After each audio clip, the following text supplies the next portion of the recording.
नमो अरिहंताणं नमो सिद्धाणं नमो आयरीयाणं नमो वज्रायाणं नमो लोये सव्वसाहुणम्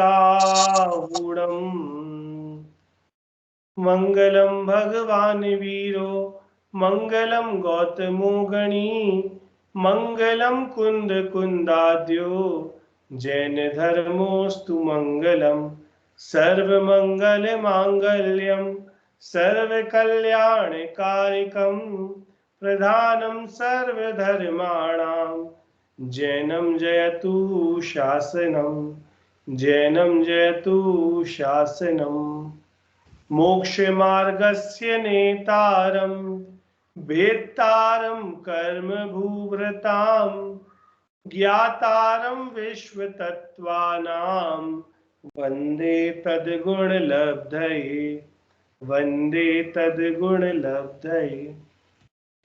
जी चलिए, तो हमारी चर्चा मंगल प्रभावना भाग 1 के आधार से आलोचना पाठ वाला जो चैप्टर है उस पर चल रही है। हालांकि मैंने आपको बहुत सारी जगह आलोचना पाठ संबंधी होमवर्क दिए हैं, पर उनमें से कोई भी होमवर्क ऐसा नहीं दिया था वो बस वो 108 गोल और 5 मिथ्यात्व के अलावा जो आपको एज एन असाइनमेंट सबमिट करना हो, पर आप कर लेना, क्योंकि जो हमने असाइनमेंट दिए हैं कि ऐसा कौन सा पाप है जो मैं करता हूं, उसके ट्रिगर क्या है, उसकी फ्रीक्वेंसी क्या है, उस पाप से बचने का तरीका क्या हो सकता है, कितना इजीली या कठिनताई से वह हमारे जीवन से उखड़ सकता है। क्योंकि आलोचना का प्रयोजन ही यही चल रहा है कि आलोचना पाठ क्यों पढ़ रहे हैं, है ना। तो इस कारण से वो होमवर्क जरूर कर लेना। ऐसे ही पिछली कक्षा में एक होमवर्क बोला था, क्या होमवर्क बोला था, क्या बोला था? हाँ, कि हमारे जीवन में अगर हमने कुछ मर्यादाएं ले रखी हैं, है ना, नहीं ले रखी हैं तो अवश्य लेनी चाहिए, और अगर प्रतिज्ञा ले रखी हैं तो उन्हें कहीं नोट डाउन करें। उनका कब हमसे गलती से अतिरेक हो जाता है, कभी उन मर्यादाओं में दोष लग जाते हैं, वहां से चालू करें। और अगर डर लगता हो कोई भी मर्यादा लेने में, तो भैया पहले अपने भावों को चेक करें, और साथ ही साथ कम से कम मद्य मांस मधु पंचोदंबर फल इनकी तो प्रतिज्ञा लेकर, क्योंकि अगर इनकी प्रतिज्ञा भी नहीं है तो हम जैन भी नहीं कहला सकते। ये जैनत्व के, जैनी श्रावक के मूल गुण कह रहे हैं, है ना, पंचोदंबर फल का त्याग और मध्यमांस मधु का त्याग। हमने पहले भी चर्चा करी थी, आई थिंक जब श्रावक वाला चैप्टर कोई सा तो था, कि पहले तो बहुत कठिन वाले वो चल रहे थे, अणुव्रत, अणुव्रत, रात्रि भोजन त्याग, छना पानी और देव दर्शन, इनको भी 8 मूल गुणों के नाम से लिया जाता है ना। और फिर अणुव्रत और 3 मकार का त्याग भी लिया जाता है। तो बोले भैया इन लोगों से इतने कठिन ना हो पाए अणुव्रत आदि, तो कम से कम सबसे बेसिक वाले डाल दें, 5 उदंबर फल का त्याग और मध्य मांस मधु का त्याग। तो इनकी तो मर्यादा हमारी होनी चाहिए, वो कहीं नोट डाउन होनी चाहिए, और उसमें बार बार आपका जैसे हिसाब को बार बार आप देखते हो ना, कोई व्यापार का हिसाब हो तो बार बार टैली होता रहता है, वैसी उसकी बार बार टैली होना चाहिए कि उसमें कितना बढ़ा हुआ, या कोई नियम लिया था उसमें कोई मैंने दोष तो नहीं लगा दिया, कितनी अवधि के लिए थे या जीवन पर्यंत लिए थे। ये सब आपके स्वयं के असाइनमेंट है, आपका मन करे तो शेयर करना, नहीं करे तो मत करना, क्योंकि ये पर्सनल चीज है, लेकिन इनको करना जरूर, ठीक है।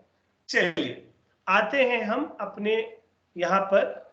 हमारी चर्चा चल रही थी कि भगवान मैंने कैसे कैसे थावर की जतन न कीनी, है ना, थावर की जतन न कीनी, उर्मे करुणा नहीं लीनी। इस वाले पॉइंट पे हमारी चर्चा चल रही थी कि हाँ, थावर की जतन न कीनी उर्मे करुणा नहीं लीनी, और उसके बाद थावर की जतन न कीनी की पूरी लिस्ट गिना देते कि भगवान मैंने बहुत पृथ्वी खोद कराई, है ना, महलादी बनवाए, जांगाएं बनवाई, दीवालें ऊंची ऊंची खड़ी करवाई, बिन गाल्यो पुनि जल ढोल्यो, बिना छाने पानी यूज किया। बहाहा में अध्याचारी बहुहरित काय, बहुहरित काय यानी जो बहुघात जीव है ना। बहुघात में मुख्यता से आपके क्या कहते हैं वो ले, क्या कहते हैं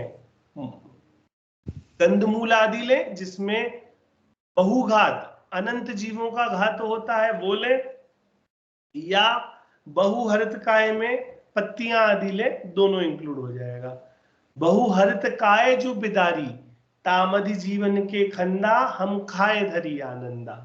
और फिर परमाद बसाई, बिना देखे अग्नि जलाई, और आटा आधी रात को पिसाया। तो भाई हम तो नहीं पीसते अपने घर में आटा आधी रात को, पर कंज्यूम जहां जहां से करते हैं, क्या वहां दिन में ही पीस रहा है?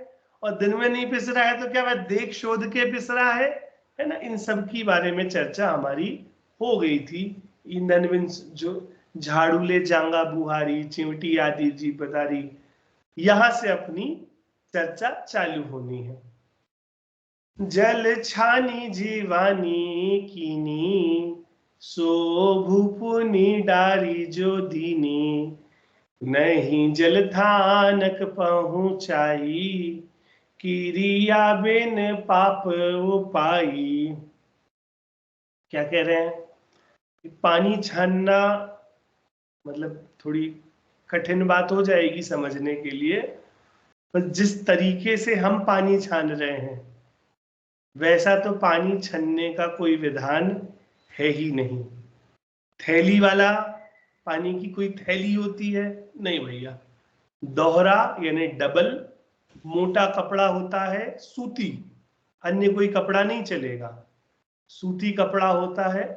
और ऐसा कपड़ा होवे जिसको सूरज के सामने लगाएं तो सूरज की रोशनी ना दिखे, ऐसे पानी से पहले तो जल छनता है। कहां का छनता है? तो भैया कुएं का, जहां वाटर सोर्स उसका क्लियर हो, है ना, वहां पर छनता है। जल छानी, तो जल छानने की पहले प्रोसेस समझे। संयम प्रकाश आदि ग्रंथ पढ़े तो उसमें तो बहुत विस्तार से जल छानने की विधि, ज्ञानानंद श्रावकाचार्य पढ़े तो जल छानने की विधि क्या इंपॉर्टेंस है। जल छान के हम त्रस जीवों को बचा रहे हैं। जल के में जो त्रस जीव हैं, स्थूल बादर जीव हैं, उनकी रक्षा हो रही है। लेकिन पानी छाना जीवानी नहीं की।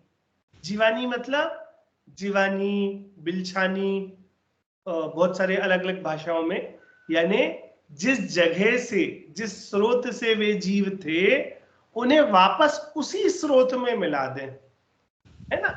जैसे कुएं से पानी निकाला है तो कुएं में मिला दें, अगर नदी आदि से, तालाब आदि से निकाला है तो उसमें मिला दें। बोले अब हमारे यहाँ तो ये प्रोसेस ही नहीं बची, क्योंकि कुआं आदि का प्रोसेस ही नहीं है। टंकी का पानी आ रहा है, डैमों से पानी आ रहा है, डैमों के पाइपों में क्या हो रहा है वो जगत जाहिर है ना। और उसके बाद हम जो जीवानी कर रहे हैं, हमने वो जीवानी कहाँ करी? लेके वॉश बेसिन पे ही कर दी। हमारे पास तो ऑप्शन ही नहीं बचा ना कि जल छानी जीवानी करने का, यानी केवल पानी छानना। और पानी की थैली एक बार बंध गई है और वो 24 घंटे में एक बार जाकर उसकी जीवानी हो, तो बोले आपने कोई जीव नहीं बचाए, आपने जीवों को मारा ही है। तो यही कह रहे हैं कि भगवान मैं जो क्रियाएं भी कर रहा हूं ना, ऐसे तो हम जैन बने फिर रहे हैं कि हम तो जैन हैं, हम तो पानी छानते हैं, लेकिन मैंने जो क्रियाएं भी करी ना जैनत्व की, उनमें भी कितने दोष थे, उनमें इनहेरेंटली मैं कितने प्रॉब्लमेटिक काम कर रहा हूं। जल छानी जीवानी कीनी, और फिर वो क्या करी? जीवानी सो भूपुनी डाल दे जितनी, और लेके वो जीवानी यानी जो बिलछानी का पानी था, यहां कह रहे जमीन पे डाल दिया। हमारे हिसाब से ले लो, जमीन पर नहीं डाला तो वॉश बेसिन में डाल दिया, कहीं और कर दिया, कहीं और, कहीं से कहीं तक जिस स्रोत से वे जीव आए थे वापस वहां तो नहीं जा रहे, है ना। नहीं जल थानक पहुंचाई, क्रिया बिन पाप उपाय, कि भगवान मैं क्रिया कर रहा हूं लेकिन अधूरी क्रिया कर रहा हूं तो वो भी पाप का कारण बन रही है। ये जल छानने की विधि एक उन्होंने एक प्रकार से अपन को एक टूल दिया, एक इशारा दिया है। ऐसे ही हम न जाने कितनी क्रिया कर रहे हैं, अगर सम्यक प्रकार से होती तो पुण्य का कारण बनती, पर उसमें हमारी मिथ्या प्रकृतियां घुसती चली जा रही हैं तो वो पाप का कारण भी बन रही हैं। अब वो चाहे आप जिस तरीके से मंदिर की द्रव्य धो रहे हैं उसमें लगा लीजिए, जिस तरीके से शुद्धता से मंदिर की द्रव्य धुलनी चाहिए थी उसके कोई अते पते नहीं है। पानी, जिस पानी से मंदिर की द्रव्य धुल रही है, अगर आप स्वयं नहीं कर रहे हैं या आपके यहाँ वो व्यवस्था वैसी नहीं है तो जिस तरीके से आप कर रहे हैं उसके कोई अते पते नहीं है। ऐसे हम हर चीज में लगा लें। हमने कहा कि भैया हम तो हर 3 दिन में चक्की पीसेंगे, बारिश का टाइम है, बारिश में आटा की मर्यादा 3 दिन है ना, हर 3 दिन में पीसेंगे, लेकिन चक्की अंदर साफ नहीं करेंगे 3 दिन में, चक्की की सफाई नहीं करेंगे। अब पहले तो चलो हाथ चक्किया वाली चक्की थी तो उसके तो पार्ट अलग हो गए, झाड़ू से साफ हो गए, अभी वो 3-4 नट खोलने पड़ेंगे। अगर हमने कहा कि हम 3 दिन में आटा पीस रहे हैं, या 3 दिन, चलिए मर्यादा छोड़ देते हैं, छोड़ना नहीं चाहिए, और ऐसे प्लेटफॉर्म पे तो बिल्कुल नहीं छोड़नी चाहिए, नहीं तो कोई सुने तो वो यही बोले कि देखो इन्हें तो कह दिया चलो मर्यादा छोड़ देते हैं। मर्यादा छोड़ने की नहीं कह रहे, आप पहले पॉइंट समझे, जिस तरीके से हम काम तो अहिंसा का करना चाह रहे थे, लेकिन वो चक्की घर पे पिस रही है, पर चक्की खोल के साफ करने का कोई अगर जीवन में काम नहीं है तो भी क्रिया बिन पाप उठाए उपाई, कि आपने क्रिया करने की कोशिश तो करी लेकिन पूरा दिमाग नहीं लगाया, अयत्नाचार पूर्वक किया। देखिए इसका एक बड़ा सुंदर वो है, हम ना जब भी जीवन में कोई कार्य करते हैं, घर पे कोई शादी का कार्य हो या कोई और फंक्शन हो, या स्कूल में, ऑफिस में, घर पे, और कोई किसी का निमंत्रण कर रहे हो, बहुत सोच समझ के करते हैं। ऐसा हो गया तो ऐसा कर लेंगे, ऐसा हो गया तो ऐसा कर लेंगे, कंटिजेंसी के प्लान्स 3-4 लेयर तक तैयार रहते हैं, लेकिन धार्मिक क्रियाओं में कोई कंटिजेंसी के प्लान नहीं होते। जहां एक जगह पाप हुआ, अब बोले अब क्या करें, अब तो हो गया, अब तो करना ही पड़ेगा, कंटिजेंसी का प्लान नहीं ना कि ये हो गया तो क्या कर सकता हूं मैं, है ना। इसीलिए क्रिया बिन पाप उपाय ये जीवन में बहुत ज्यादा चल रहा है, कि हमने कोशिश तो करी थी कि हमको जो नियम मिले हैं हम उनका पालन करेंगे। क्यों? नियम हमें कोई भगवान ने, ईश्वर ने नहीं दिए कि ये तुम्हारे नियम है तुम्हें फॉलो करने हैं, नहीं, हमने ये नियम लिए थे क्योंकि हमें जीव दया दिख रही थी, जीव दया मेन प्राण था। लेकिन लेकिन लेकिन वो मेन एम नहीं रहा, उसको सब तरीके से नहीं सोचा, दिमाग लगा के नहीं सोचा, तो जैसे जल थानक नहीं पहुंचाई, चक्की साफ नहीं करी, और भी फिर इस क्रम में बहुत सारी चीजें आती हैं कि करने तो गए थे अहिंसा का काम और बड़ी हिंसा करके बैठ गए, है ना। तो वो नहीं किया तो क्रिया बिन पाप उपाय, हमने पाप ही कमाया एट द एंड। ठीक है, आगे। जल मल मोरन गिरवायो, क्रमी कुल बहु घात करायो, नदियन विच चीर धोवाए, कोसन के जीव मराए।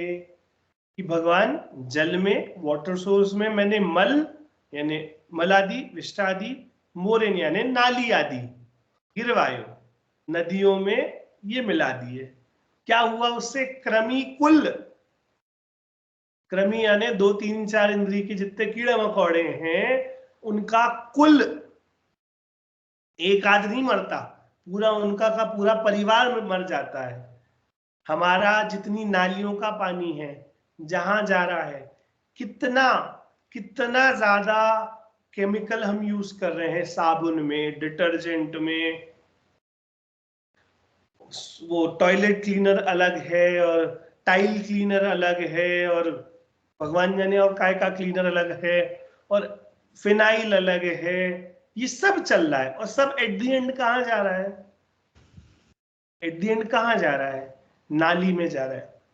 अपन ऐसे बच्चों को सिखाते हैं ना कि नरक में ना एसिड की नदियां बहती हैं, नरक में बस नहीं बह रही आजकल एसिड की नदियां, है ना, 2 इंद्रिय, 3 इंद्रिय, 4 इंद्रियों के लिए तो यहाँ भी एसिड की नदियां ही बह रही हैं, 100% बह रही हैं।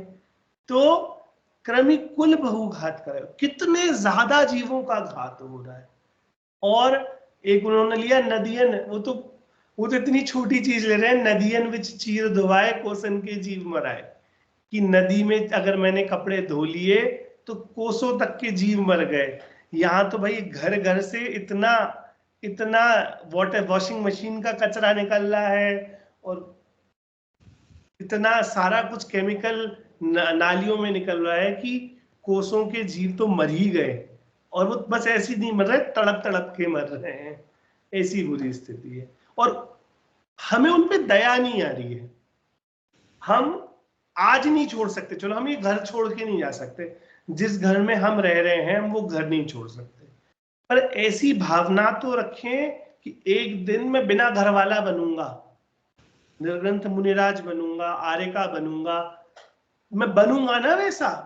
उनको नहीं लगेंगे ये वाले पाप, क्योंकि उनको घर संबंधी कोई काम ही नहीं है, उनकी क्रियाएं ऐसी नहीं हो रही, उनकी क्रियाएं शुद्ध प्रासुक जल में हो रही है, प्रतिष्ठापन समिति के साथ हो रही है, तो उनको इन सारी चीजों का पाप नहीं लगेगा कि नदियन विच चीर दबाए कोसन के जीव मराए, नहीं लग रहा। और अन्नादिक शोध कराई, तामे जो जीव निसराई, तिन को नहीं जतन करायो, गलिया रे धूप डरायो। अगेन अन्न शोधा, लेकिन उसमें जो जीव निकले उन्हें क्या किया, उठा के ऐसे ही फेंक दिया। झाड़ू लगाई, डस्टबिन में डाल दिए, झाड़ू लगाई कहीं कोने में डाल दी। उनका होगा क्या, उनका होगा क्या? आपको इतना तो राग था कि मैं उनको ना खाऊं, उन कीड़ों को ना खाऊं, पर आपको उनकी हिंसा का या उनकी दया का विचार नहीं था, तो गलियारे धूप डराई, धूप में डाल दिया।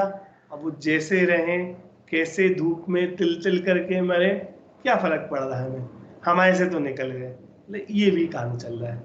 और भैया और क्या किया, ये खतरनाक वाला, पुनि द्रव्य कमावन काज, बहु आरंभ हिंसा साज, किए तृष्णा वश अघ भारी, करुणा नहीं रंच विचारी।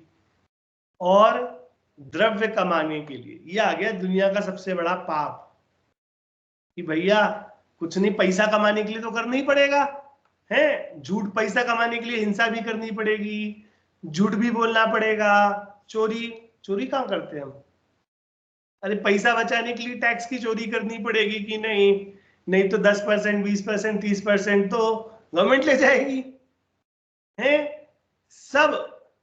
द्रव्य कमाने के लिए क्या नहीं करता जीव, ये तो बिल्कुल ऐसी जगह आ जाती है, झूठ भी बोलेगा, चोरी भी करेगा, अब्रह्म का परिणाम भी करेगा, और परिग्रह इकट्ठा करने के लिए तो कर ही रहा है। तो पांचों पाप चल रहे हैं वहां पे, कि पूरी द्रव्य कमावन काज, बहु आरंभ हिंसा साज, पूरे बहुत आरंभ और बहुत परिग्रह। आरंभ किसे कहते हैं, पाप की क्रिया के करने को, है ना, पाप की क्रिया के करने को, जो उसकी क्रियाएं हैं उन्हें कहते हैं आरंभ, है ना। समरम समारंभ आरंभ में भी, कि वो जब वो काम चालू हो जाता है ना पाप की क्रियाओं का, बहुत आरंभ किया और बहुत हिंसा करी। हिंसा की जगह अगर परिग्रह नाम डालने तो इसका एक सूत्र याद आता है, दूसरी भाग में पढ़ा होगा, बहुआरंभ परिग्रहत्वम, क्या होता है, नारकस्य आयुष, बहुत आरंभ और बहुत परिग्रह करने से क्या होता है, नरक गति, नरक आयु का बंद होता है, आश्रव होता है। तो भगवान द्रव्य कमावन काज, अगर महिलाएं बोले कि हम तो नहीं कमा रहे, अगर कोई नहीं कमाते, हम तो नहीं कमा रहे हम तो बहु द्रव्य कमावन का, तो लगा लेना कृतकार्य अनुमोदना, है ना, वो पूरे 108 लगा लेना, कृतकार्य अनुमोदना, मन वचन काय, समरम समारंभ आरंभ, सब में खुलेगा ये, कि द्रव्य कमाने के लिए क्या पाप नहीं कर रहे, हिंसा आदि भी कर रहे हैं, है ना। व्यापार में जिस जिस प्रकार के व्यापार कर रहे हैं ऐसा कोई भी व्यापार नहीं है जहां नहीं है। चलिए टीचिंग आदि कर रहे हैं, वहां द्रव्य हिंसा नहीं है तो भाव हिंसा है। रागादि भाव तो कर ही रहे हैं, राग द्वेष के बिना तो कोई काम नहीं चल रहा है, और वहां कोई लिमिट नहीं लगा रहे। बोले अब ये तो जॉब है, ये तो करना ही पड़ेगा। बोले नहीं, ऐसा नहीं है। वास्तविकता में ये भैया हमारी तृष्णा है कि ये तृष्णावश भैया भाग भारी। अपन तो कितनी कितने सुंदर सुंदर हमारे पास ज्ञानी जीवों के आख्यान भैया हैं। हाँ दीदी बोलिए। अब भैया वो आपने बोला अभी टीचिंग में भाव हिंसा, तो कैसे होगी भाव हिंसा? राग द्वेष तो चलेंगे ना, राग द्वेष का नाम ही भाव हिंसा है। अगर किसी भी प्रोफेशन में, है ना, अगर राग द्वेष के बिना हो पा रहा है आपका, जितने ज्यादा राग द्वेष उतनी ज्यादा भाव हिंसा, ऐसा। तो टीचिंग में मतलब राग द्वेष आपके चल ही रहे हैं वहां पर, ये बच्चा अच्छा, ये बच्चा बुरा, इसके मन में इसके प्रति ऐसा भाव, उसके प्रति वैसा भाव, बच्चों के पेरेंट्स के प्रति खींचतान के भाव। अगर नहीं हो रहे हैं तो वेरी गुड, अगर हो रहे हैं तो वहां पर भाव हिंसा तो खड़ी है। अपन के पास तो इतने अच्छे ज्ञानियों के उदाहरण हैं।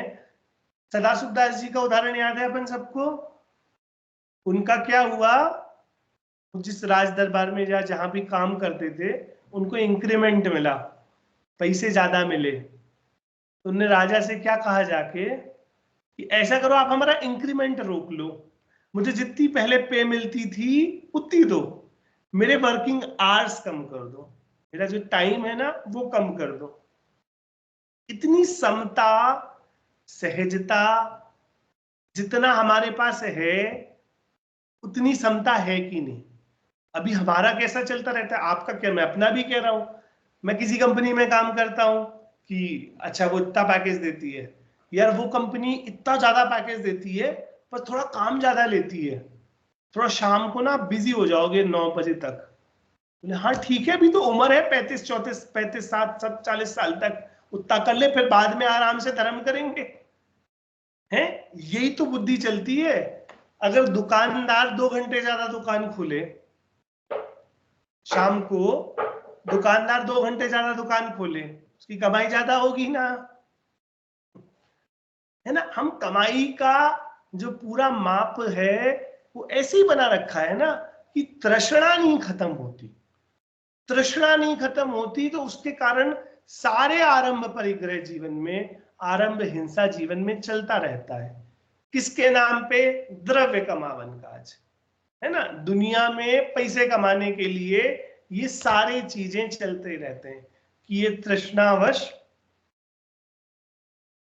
अघ पाप भारी, करुणा नहीं रंच विचारी। करुणा भैया बिल्कुल नहीं कर रहे हैं। हाँ बोलिए।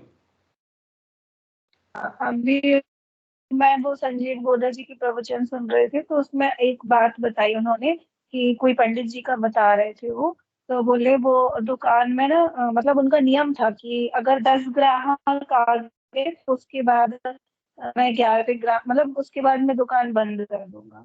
मतलब बस उनका 10 ग्राहक तक नियम था कि अगर हाँ 4 बजे 3 बजे पे उनका 10 ग्राहक हो गए कंप्लीट तो दुकान बंद कर देते थे। वही ना, समता की कितनी ज्यादा आवश्यकता है जीवन में। मतलब समता रहेगी तो वास्तविकता में जो द्रव्य द्रव्य कमावन है तब वहां पर भी आपको शांति मिल पाएगी। अगर वहां समता नहीं रहेगी तो आप कितनी भी, तो रैट रेस है, अंध रेस है, इससे ज्यादा ये दे रहा। देखो हम तो कंपनियों में काम करते हैं, हम उस हिसाब से बताएंगे, आप लोग अपने अपने बिजनेस और दुकान के हिसाब से लगा लेना कि आपको समझ में आता है ना। इतनी दुकान थी, इतनी पूंजी लगाई थी तो इतना प्रॉफिट हो रहा था, या थोड़ा सा और जोड़ के पूंजी बढ़ा लेते हैं और पैसा उसमें दुकान में इन्वेस्ट कर देते हैं तो और बड़ा प्रॉफिट होने लगेगा। तो वो तो विशियस साइकिल है ना, एक कभी ना खत्म होने वाला चक्र है। हमें अभी कोई कंपनी इतना देती है, अरे वो कंपनी इतना दे रही है उसमें चले जाओ, अरे वो कंपनी उतना दे रही है उसमें चले जाओ, कोई कंपनी इतना दे रही, इसका तो कोई अंत है ही नहीं, है ना। एक पॉइंट के बाद आपके पास तो खत्म ही बढ़ते चला जाएगा, लेकिन आपकी तृष्णा कभी खत्म नहीं होगी। तो बोले कि ये तृष्णा वश अगभारी, करुणा नहीं रंच विचारी। इसमें एक और बात है, जो औद्योगिक हिंसा हम कर रहे हैं उसमें ये वाली हिंसा तो लगती है कि चलो भाई हम अगर कृषि आदि कर रहे हैं तो उसमें जो हिंसा हो रही है, या फिर हम व्यापार करते हैं तो जो स्टोरेज में इसमें उसमें हिंसा होती है, या भार वहन में जो हिंसा होती है।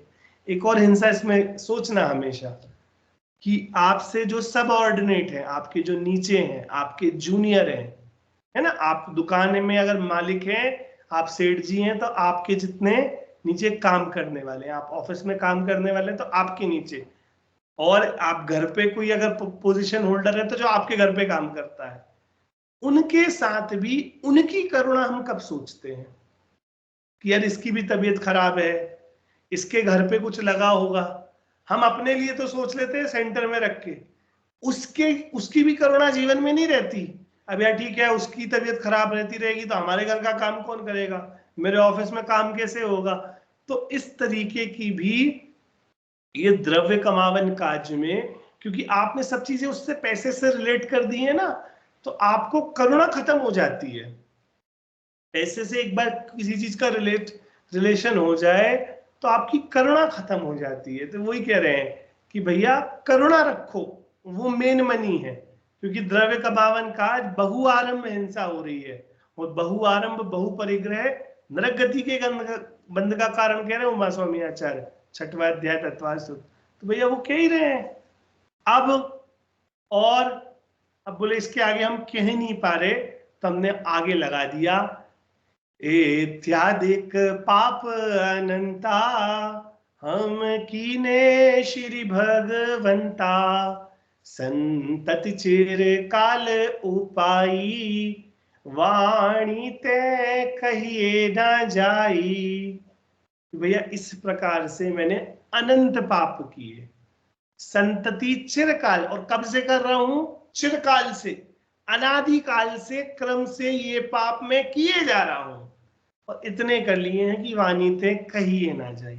अब मैं कह भी नहीं पा रहा। देखिए, बोले इतने पाप कर रहे हो तो बोल क्यों रहे हो, छुड़ाने का प्रयास करो तो वो अपना पूरा डिस्कशन क्लास 1 पे डाइवर्ज हो जाएगा कि भैया एट दी एंड हमें सारे पाप छोड़ने ही है, और उन्हें गलत समझें, एक एक पाप भाव को, एक एक भावनाओं को एनालाइज करें, है ना।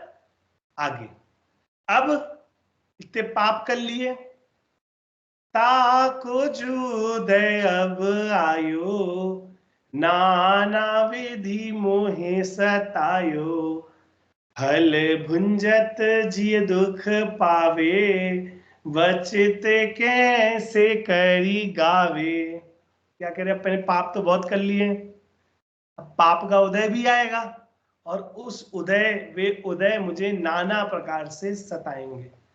हाय मेरे जीवन में ये चल रहा है, मुझे नौकरी नहीं मिल रही, नौकरी में प्रमोशन नहीं हो रहा, घर वाले ऐसे मिले हैं, बच्चे मेरी बात नहीं मानते, या घर वालों से वियोग रहता है, घर वाले अच्छे तो हैं पर वो कहीं दूर गांव में रहते हैं, वो ऐसे हैं, शरीर को ऐसा मिला है, मेरी मनचाहे भोग सामग्री नहीं मिलती, या कुछ और नहीं मिल रहा, मुझे देर शास गुरु का समागम नहीं मिलता। क्यों हो रहा है ये सब, किसकी गलती है। तो वो ये कह रहे हैं, ताको जो उदय अब आयो, नाना विधि मोहि सतायो। ये सब पुराने पाप कर्म के उदय हैं जो नाना प्रकार से हमें सता रहे हैं। और एक बड़ा सुंदर वाक्य है बेंशीबेन का, मुझे बोल नंबर याद नहीं आ रहा है, भविष्य का चित्रण कैसा करना है ये तेरे हाथ की बात है, बंद समय चेतो रे भाई, उदय समय क्या चिंत। मतलब आपको डरना चाहिए कर्म बांधते समय, है ना, और हम डरते कब हैं, जब बुरे कर्मों का उदय आता है। जब बुरे काम कर रहे होते हैं तब तो निशंक होके करते हैं, बढ़िया, आज बढ़िया पार्टी करते हैं, बढ़िया पाप करते हैं, बढ़िया राग द्वेष में लगते हैं, टीवी देखते हैं, सीरीज देखते हैं, जो जो लगा लेना, घूमने चलते हैं, स्वाध्याय से दूर जाते हैं, देवशास गुरु से दूर जाते हैं। ये सारे पाप करते समय कोई निशंकता नहीं बरतती, है ना, कोई सॉरी निशंकता नहीं, कोई शंका नहीं बरतती। लेकिन जब उदय आता है, इसके मुझे फल मिलते हैं तब लगता है कि भैया नहीं, हाय मेरे साथ जीवन में क्या हो गया। तो वो ये कह रहे हैं कि अब जब मुझे उदय आ रहा है भगवान, तब मैं इसमें आकुल व्याकुल क्यों हो रहा हूं? मुझे तो बंद के समय अपनी चीज को सुधारना चाहिए था। तो वो ये कह रहे, ताको जो उदय अब आयो, नाना विधि मोहि सतायो, फल भुंजत जिय दुख पावे। अब वो जो फल मिल रहे हैं उनसे मेरा यह जो जीव है दुख पावे, और ऐसे दुख हैं कि वचते कैसे करी गावे। आपको आज जीवन दिन में क्या क्या परेशानियां हुई इनकी लिस्ट बनाओ, 10 में हो जाएगा पूरा काम। 10 आइटम में समेट दोगे आज की परेशानियां, तो 10 आइटम में तो नहीं समेटेंगी, है ना भैया। इतने पाप हैं, इतनी पापों की का बोझा हमने बांट रखा है कि वो 10 आइटम में तो नहीं समेट रहे। तो वही कह रहे हैं, बचते कैसे कहीं जावे, तुम जानत केवल ज्ञानी, दुख दूर करो शिव थानी। हम तो तुम शरण लही है, जिन तारन विरद सही है। भगवान अब आप सब जानते हो। अब देखिए भक्ति की भाषा है। जो ये जीव भगवान के सामने आलोचना कर रहा है वह सम्यक ज्ञानी है। वह जानता है कि भगवान ईश्वर जगत का कुछ बिगाड़ने सुधारने वाला नहीं है। लेकिन भक्ति की बात है कि भगवान मैं आपके समक्ष आ गया हूं, आप जानते हैं, तो आप क्या करो, दुख दूर करो शिवधानी। हे शिव में रहने वाले, हे सुख में रहने वाले, अब मेरे भी दुखों को हर लो, है ना। आप स्वयं शिव स्वरूप हो, शिव यानी सुख स्वरूप हो, तो मेरे दुखों को हर लो। हम तो तुम शरण लही है, हमने आपकी सहारा ले लिया है। नहीं, शरण बड़ा बड़ा सुंदर शब्द है। जिन तारन विरद सही है, और आप ही मुझे तारनहार हो, विरद हो यानी विशाल हो, है ना, विशालता आप में ही है। हम तो तुम शरण लही है। शरण किसे कहते हैं? शरण सहारे को कहते हैं। ये बच्चे पूछते कि काय का सहारा चाहिए हमें, तो बोले हमें कोई भी जीवन में कोई कार्य करना हो ना, हमें मोक्ष मार्ग की प्राप्ति करनी हो, तो हमें और किसी की शरण की जरूरत नहीं है। तो चत्तारी शरणम पवज्जामि काफी है मेरे लिए कि अरहंत की शरण में जाता हूँ, सिद्ध की शरण में जाता हूँ। और ऐसी जो सिद्ध पूजा मैंने बोला ना दादा वाली, जो हुक्मचंद जी बारेल वाली सिद्ध पूजा, उसमें हर छंद के एंड में एक लाइन आती है, होकर निराश सब जग भर से, अब सिद्ध शरण में मैं आया।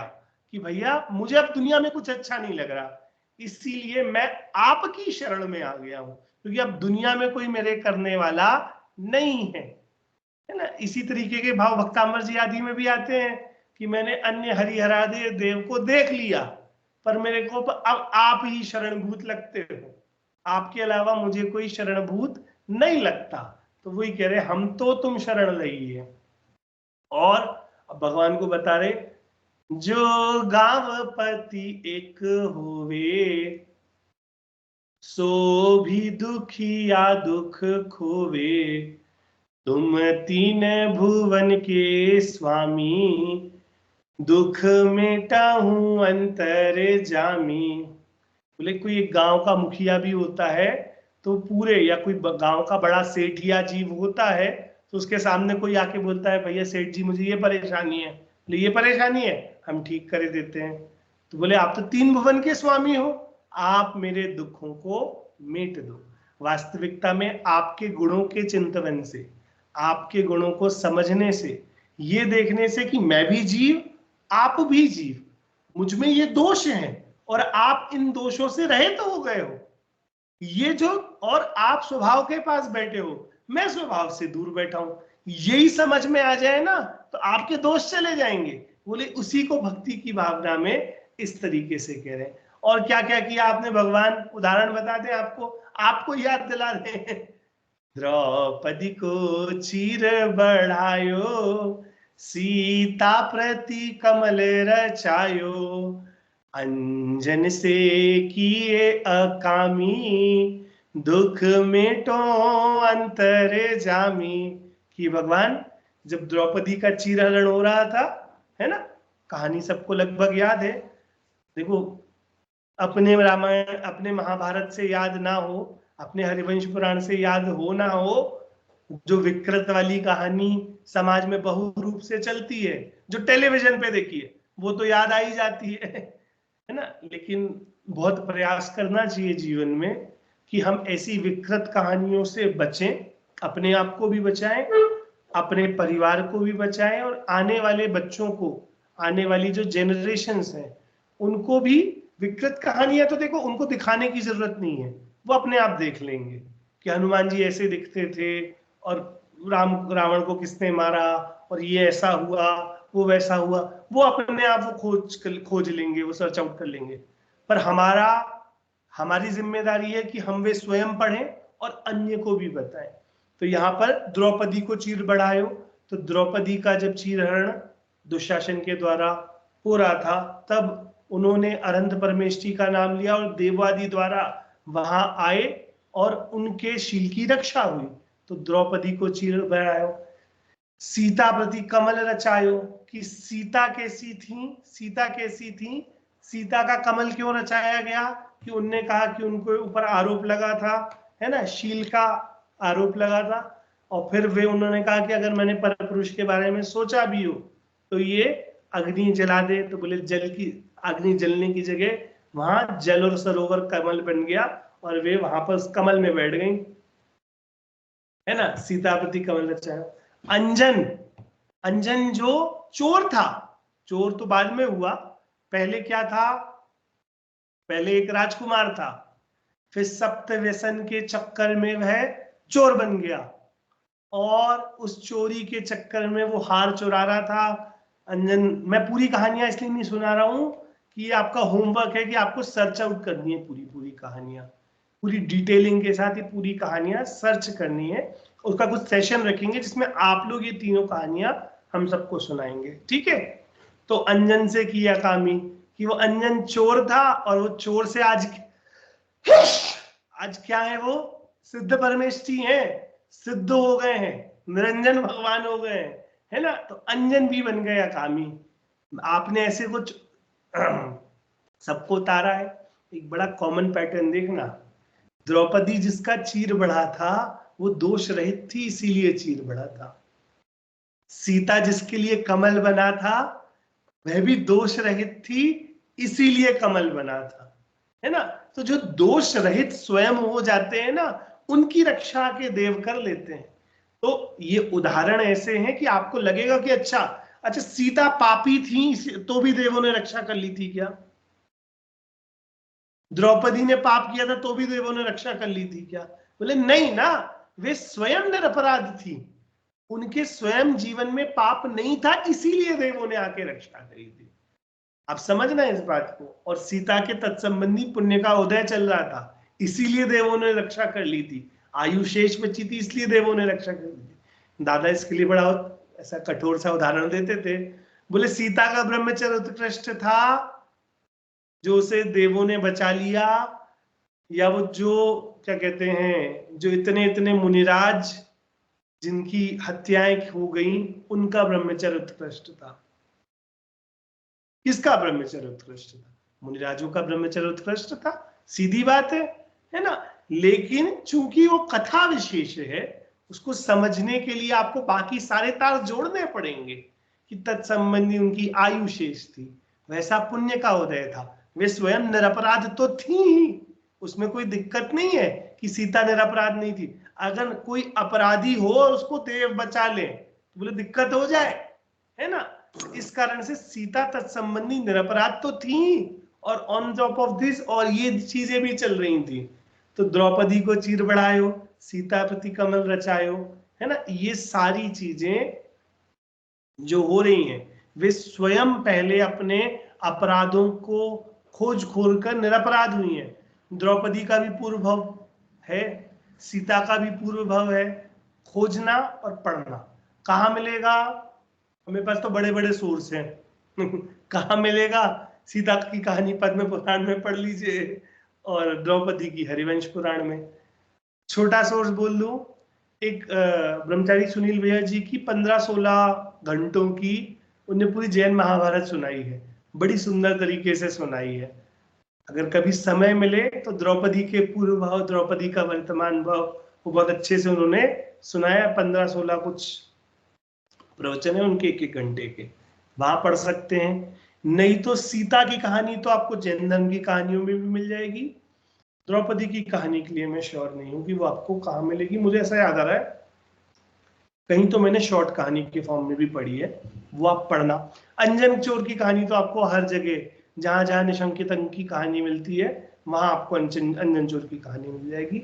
ये सारी कहानियां पढ़ना। और भैया, तो भगवान आपके पास आया हूं तो अब क्या करो? मेरे अवगुण नाच तारो, प्रभु अपनो विरद संहारो, सब दोष रहित करी स्वामी, दुख मेटा हूं अंतर जामी। कि भगवान आप मेरे अवगुण मत देखो, क्या करो? अपनी पावर देखो, अपनी विशालता देखो, अपनी विरधता देखो, कि आप में वो कैलिबर है, या आप में ऐसी वो शक्ति है कि आप मेरे दोषों को रहित कर सकते हो। क्यों? क्योंकि आप स्वयं निर्दोष हो। जो निर्दोष हो उसके पास जाएं तो हम भी निर्दोष बन सकते हैं। सब दोष रहित करी स्वामी, दुख मेटा हो अंतर। अगर लगे कि ये मेरे, जो हम पूरा इतने सारे पढ़े ना, पानी छानने से लेकर वो 108 पाप करने तक, वो लगे कि वो मेरे दोष हैं और दुख के कारण है। पाप की डेफिनेशन, दुख का कारण बुरा कार्य ही पाप है। एनीथिंग वी डू, कुछ भी हम कर रहे हैं जो मुझे दुख का कारण बन रहा है, वह पाप है। ये वाली भावना हो तो निर्दोष हो। और एट द एंड, इंद्रादिक पद नहीं चाहूं, विषयन में नाही लोभाऊं, रागादिक दोष हरिजे, परमात्म निज पद दीजे। अब मैंने सारे पाप धो दिए हैं, पाप चले गए, पुण्य बढ़ गया है। क्या मिल जाए मुझे रिजल्ट में? आलोचना पाठ क्यों पढ़ते हैं?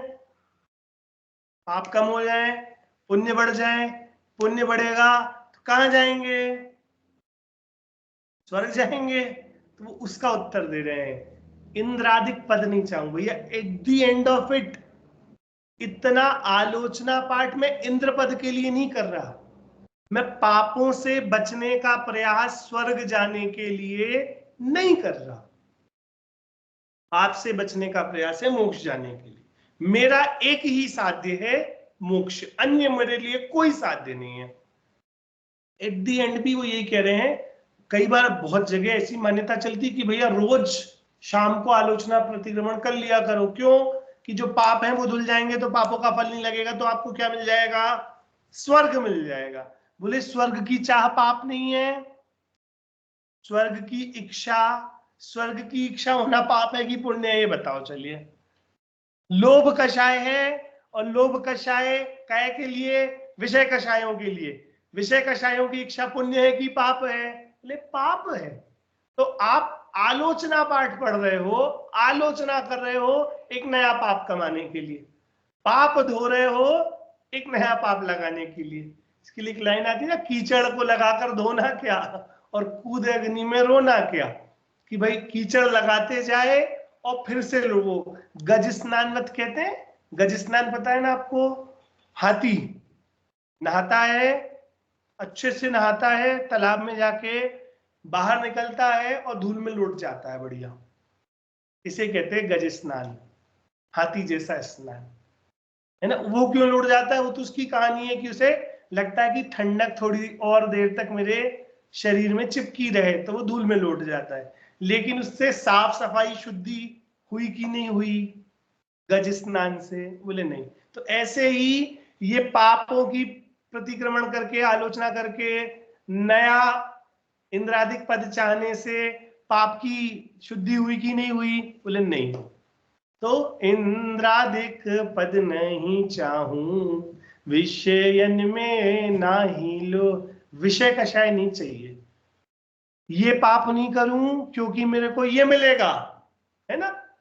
देवों के भोग मनोज्ञ लगे, देवों के भोग अच्छे लगे, स्वर्गों के सुख अच्छे लगे, तो ये विषय में लग रहे हैं। राग आदि, राग भी नहीं चाहिए, द्वेष भी नहीं चाहिए, क्या चाहिए? परमात्म निज पद दीजिए। कहते हैं ना, इंद्रादिक नहीं, पद नहीं चाहिए, विषय नहीं चाहिए, रागादिक नहीं चाहिए, क्या चाहिए? परमात्म पना मुझे स्वयं में चाहिए। दोष रहित जिन देव जी निज पद दीजियो मोय, सब जीवन के सुख बढ़े आनंद मंगल होय। कि भगवान आप निर्दोष हैं, सत्वमेवासी निर्दोष हो, युक्ति शास्त्र विरोधी बात। ऐसे निर्दोष मैं किसके सामने जाके आलोचना करूं? है ना, वो अपन ने गांधी जी की कहानी पढ़ी थी, गांधी जी की कहानी सुनी थी, वो खुद गुण गाते थे, है ना। तो जब तक वे स्वयं निर्दोष नहीं हुए तो वो नहीं चाहते कि कोई मेरे सामने आके उसकी आलोचना करे। तो वैसे ही कि यहां पर अगर मुझे इन दोषों की आलोचना करनी है, इनकी गलतियां समझनी है, तो गुरुओं के पास जाऊं, ऐसे गुरु जो ऐसे दोषों से रहित हो। देव के पास जाऊं जो ऐसे दोषों से रहित हो। तो दोष रहित जिन देव जी निज पद दीजिए मोह, मुझे मेरा पद मिल जाए। उससे क्या होगा? सब जीवन के सुख बढ़े। जब भी हम ना ये वाली लाइन कहते हैं ना, सुखी रहे सब जीव जगत के, कोई कभी ना घबरावे, कौन सा वाला सुख सोचते हैं हम? एक बार दिमाग में सेट करके, आंख बंद करके जब ये लाइन सोचते हैं, सब सुखी रहे मतलब सब के घर अच्छे हों, घरों में कहीं गरीबी ना हो, है, गरीबी ना हो, सबके घर पे स्वास्थ्य लाभ हो। बोले व्यवहार से ये वाली बातें ठीक ठाक है, लेकिन इनसे सुख की गारंटी है क्या? अगर इनसे सुख की गारंटी है तो जो गरीब नहीं है, जो स्वस्थ हैं, वो सुखी हैं क्या? ऐसा मान लूं क्या? बोले नहीं। तो सब जीवन, ये सुख सबको मिलना चाहिए, ये सुख है वास्तविकता सुख, है ना। वो मंगल की परिभाषा में आता है ना, आनंद मंगल होए। मंगल किसे कहते हैं? बालबोध भाग 1। सब पापों को गलाता है। और और 2 पद हैं। मंगल मतलब पापों का गलना, और चारों कषायों का नहीं, मैं तो बालबोध भाग 1 में जो डेफिनेशन लिखी है वो, और वो धवला जी की डेफिनेशन है। देखिए मैं बताता हूं। मम गल, तो यहां मम यानी पाप और गल यानी गलना, तो जो सब पापों को गलावे। और मंग यानी सच्चा सुख, ल यानी लायती, जो सच्चा सुख दिलाए। तो परिभाषा क्या है बालबोध भाग 1 की? जो सब पापों को गलावे और सच्चा सुख उत्पन्न करे, उसे मंगल कहते हैं। तो जब बच्चों को पढ़ाते हैं ना, तो बच्चों का यही प्रश्न होता है कि भैया इसमें सच्चा सुख क्यों कह रहे हैं? कोई झूठा सुख भी होता है क्या? क्या होता है सच्चा सुख? है? सच्चा सुख और झूठा सुख में क्या अंतर है? कोई झूठा सुख भी होता है क्या? जब हम डेफिनेशन में कह रहे हैं जो सब पापों को गलावे और सच्चा सुख उत्पन्न करे, तो कुछ झूठा सुख भी होता होगा। भैया जो सुख होता है वह सच्चा ही होता है, जो झूठा होता है वह तो सुखाभास होता है, वह सुख नहीं होता। इंद्रियों का जो सुख है वह सुख नहीं है। तो इसीलिए सब जीवन के सुख बढ़े। कौन सा सुख की बात कर रहे हैं? आनंद मंगल हुए, सच्चे सुख की बात चल रही है, जो निराकुलमय है, कषाय रहित है, वीतरागता सहित है, वह सुख। और अनुभव माणिक पारखी जौहरी आप जिनन, ये ही वर मोहि दीजिए चरण शरण आनंद। कि भगवान आप तो जौहरी हैं। अब वो जौहरी लाल जी का खुद का लिखा हुआ है ना, तो भगवान को कह रहे हैं अनुभव माणिक पारखी। आप अपने स्वयं के अनुभव से पारखी हैं, माणिकों को चेक करने वाले पारखी हैं। अब मैं आपके पास आया हूं, मुझ में अगर कोई दोष है उन्हें तराश दीजिए, और ये ही वर मुहे दीजिए चरण शरण आनंद। इस तरह से मूलतः से जो शब्दशः हमने अर्थ है आलोचना पाठ का समझने की कोशिश करी। अब आप समझना। अच्छा समय हो गया है, कोई बात नहीं, हम 2-4 मिनट में खत्म करते हैं। तो अब अगली कक्षा में हमने जो पहली कक्षा में विषय उठाया था कि आलोचना किसकी, क्यों, कब, कैसे, किन विचारों से, क्या आलोचना से सच में पाप घटते हैं, इस विचार में आप क्या सोचते हैं, थोड़ी सी चर्चा आप लोग बताएंगे। जो पहली क्लास में चर्चा करी थी इस संबंध में कि आलोचना करने से हमारे पाप कैसे घट रहे हैं, हमने जाके पाठ पढ़ लिया भगवान के सामने, हमारे पाप घट जाएंगे क्या, हमारे पाप कम हो जाएंगे क्या, अगर होंगे कोई विधि पूर्वक तो वो विधि क्या है। ठीक है, इस पे चर्चा करेंगे। मैंने एक दो चीजें आपको बोली थी, नोट डाउन करी हूँ, अगर आपने तो ही मैं बताऊंगा। मैंने कहा था मुझे याद दिलाना तो मैं बताऊंगा। क्या बोला था याद दिलाना, मुझे याद रह गई, अगर आप मुझे बोलो तो मैं बताऊंगा। सामायिक में सामायिक का कुछ सारजी में मतलब समय सारजी में से सामायिक का, चलिए आपको याद रहेगी तो अब बता दूंगा। हाँ जी, समय सारजी के आधार से सामायिक प्रतिक्रमण का या जो हमारे अन्य जो प्रतिक्रमण ग्रंथ है उनके हिसाब से प्रतिक्रमण आदि का क्या स्थान है, उन पे थोड़ी सी चर्चा करेंगे। और चर्चा करेंगे कि जब भी आलोचना पाठ करने का मन करे तो हम क्या पढ़ें। एक तो ये पाठ है, अन्य भी कोई पाठ है क्या जिनका वांचन आदि हम कर सकते हैं, इन सब की चर्चा हम अगली कक्षा में करेंगे। लेकिन जो पहले मैंने प्रश्न बोले हैं, आलोचना पाठ कब, कैसे, क्यों, और जो पहली कक्षा की चर्चा थी, और वो चर्चा पूरा आलोचना पाठ पढ़ के आपको क्या समझ में आई है, वो चर्चा मिला जुला के पहले वो चर्चा करेंगे और फिर उसके बाद जो बाकी की चर्चाएं हैं वो करेंगे। और अगली कक्षा में आप लोग मुझे बताना कि 3 पूजाओं में से आज कल्पना जी और प्रियंका दीदी भी हैं तो इनको फिर से याद दिलाते हैं। अगला पाठ है जिनेन्द्र रचना, उसमें से मैंने आपको 3 पूजाएं दी हैं, या तो केवल रवि किरणों वाली आदरणीय युगल जी बाबू जी वाली पूजा, या निज वज्र पौरुष वाली जो सिद्ध पूजा है आदरणीय युगल जी वाली, या फिर चिदानंद स्वातम रसी वाली जो दादा की है ना सिद्ध पूजन है हुकमचंद जी भारल वाली। इन तीनों में से किसी एक पूजा को पढ़ेंगे, तो जिसको बहु सबसे ज्यादा वोट प्राप्त होंगे उस पूजा को हम अपने अगले चैप्टर के साथ पढ़ेंगे। तो इन पूजाओं को आप देख लें एक बार, आपको किसके बारे में चर्चा करना ज्यादा अच्छा लगेगा वो आप हमें एक बार बता दें। ठीक है, अभी की चर्चा यही करते हैं।